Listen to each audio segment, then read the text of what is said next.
Hey everyone, today we're checking out McFarlane's Bloody Scorpion and Raiden 2-pack. This set looks awesome, with each figure packed with tons of accessories. And you can see fight written in blood across the front. Looks very dope. Also, the old school arcade box art is fire too, really fitting for this line. On the left side, you got Raiden's lightning and another MK Dragon logo. And the same on the right. On the back, there are two big arcade-style images of Scorpion and Raiden. Raiden's in his classic blue and not the red alternate outfit. You've also got Battle 2 up top, and the battle zones listed below are the Deadpool and Combat Tune. Here's the top view, and there you have it.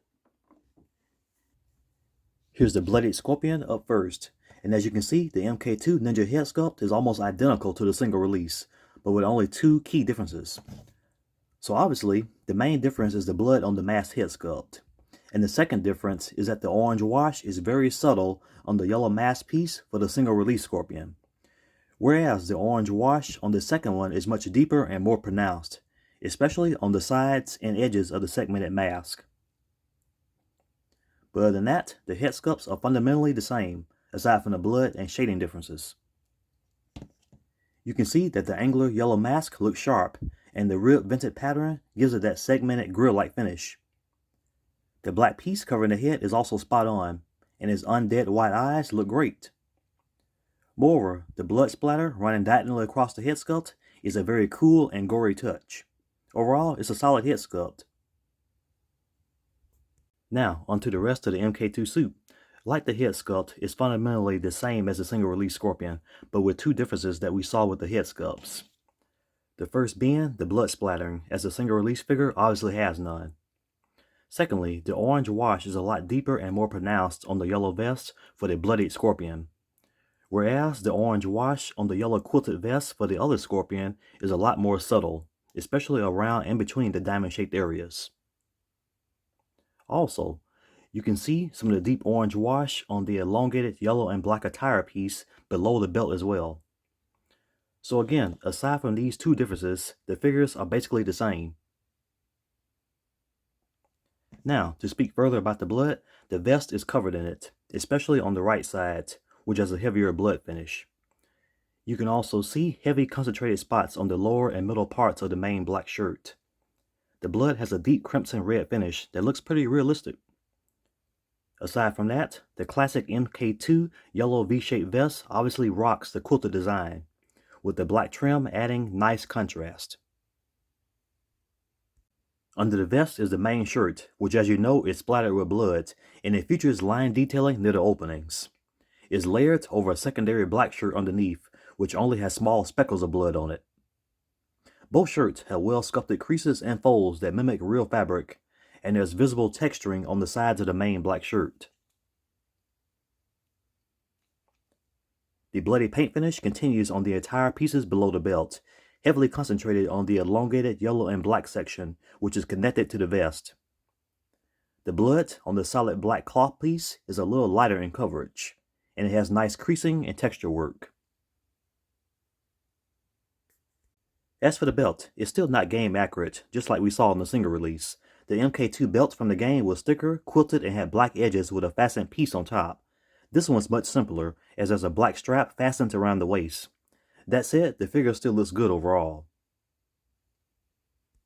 Now for the arms, they're well defined, and no blood on the left arm, but there's some on the right shoulder and bicep. And you've got black wraps on the biceps, along with black gauntlets and hand protectors. All of it looks solid. The black pants are nicely sculpted with good texture work. And as we get to the armoring, you can again see the deep orange wash, which is much deeper than that of the single release Scorpion. Just wanted to point that out. Overall, the knee and lower thigh armor looks good, and the same goes for the shin guards. Also, the raised sections and screw-like details on the edges are well done. And as you already know, the footwear is called Jika Tabi, and the lower leg wrappings look very clean. And the back of the figure looks good as well. Also, you can see more of the deep orange wash back here on this version.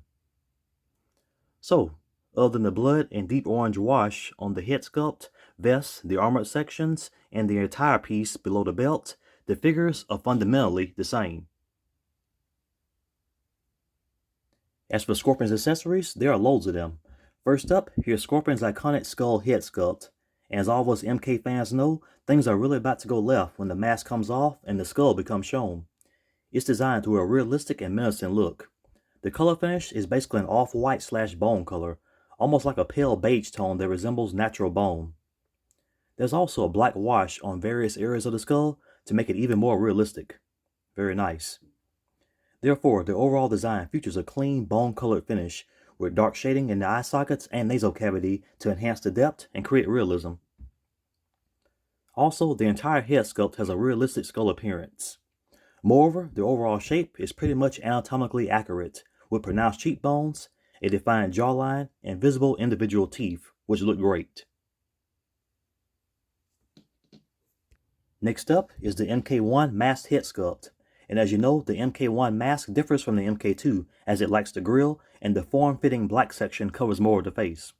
Also, the orange wash is quite pronounced on the yellow mask. Overall, it's a strong MK1 Scorpion sculpt. The face cloth looks great, the undead eyes stand out, and there's extensive diagonal blood splattering across the head sculpt. There's also a deflated MK1 mask that Scorpion holds after ripping it off. Looks fantastic, with the deflated look captured perfectly. The only thing that stands out is that the yellow is extremely bright, especially compared to the yellow on the head sculpts in his overall suit. But it's a small flaw. Rounding things out, you got Scorpion's spear with the attached string. Then 2 alternate hands. And a stand.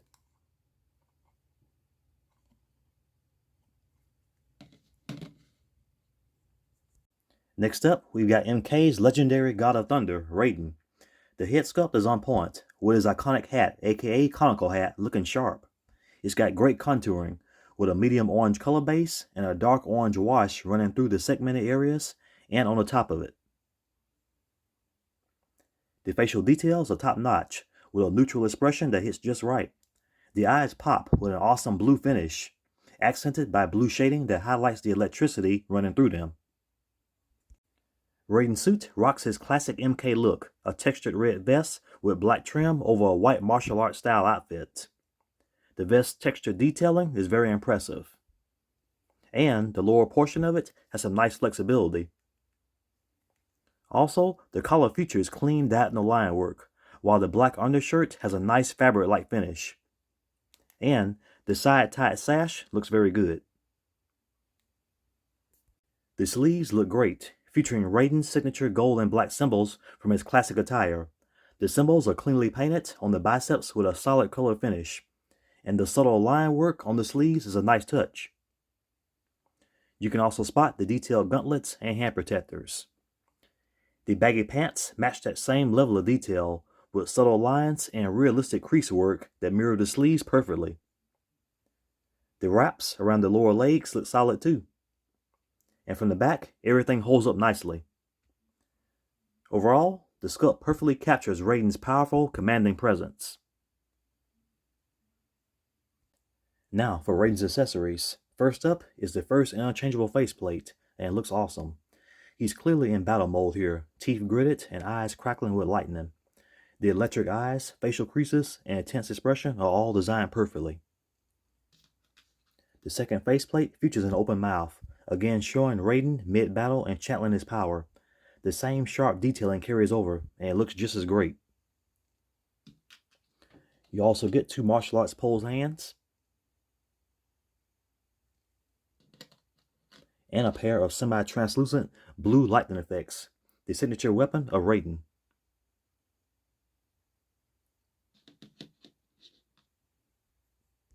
Next up is the fighting stand that holds the reversible backdrop. You can see half of the yin and yang symbol. The stand is solidly built, and that pixelated retro style is pure fire.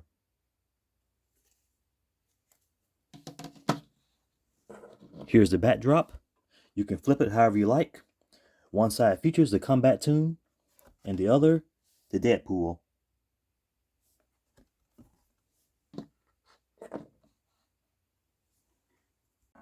Here is Scorpion with the kunai and the right alternate hand. Then here he is unmasked, and the removed mask is in the alternate left hand.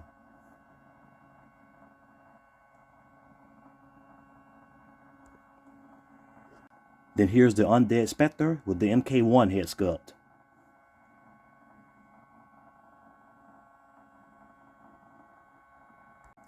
Next up is Raiden, and here he is with the right alternate hand.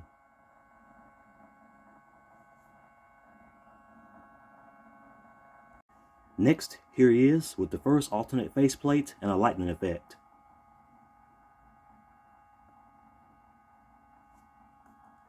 And here's another view of the lightning god, this time equipped with the secondary faceplate, the left alternate hand, and the other lightning effect. Next, here are both figures in combat, set up in the scene of the combat tomb. Then here they are in the dead pool. And here's another view of them both.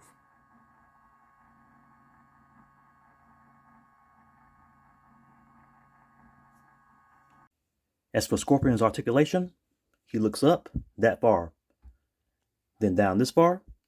It tilts nicely and it turns easily.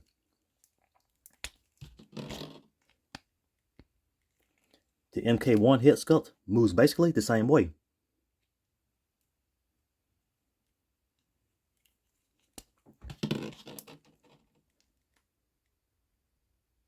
And so does the skull head sculpt.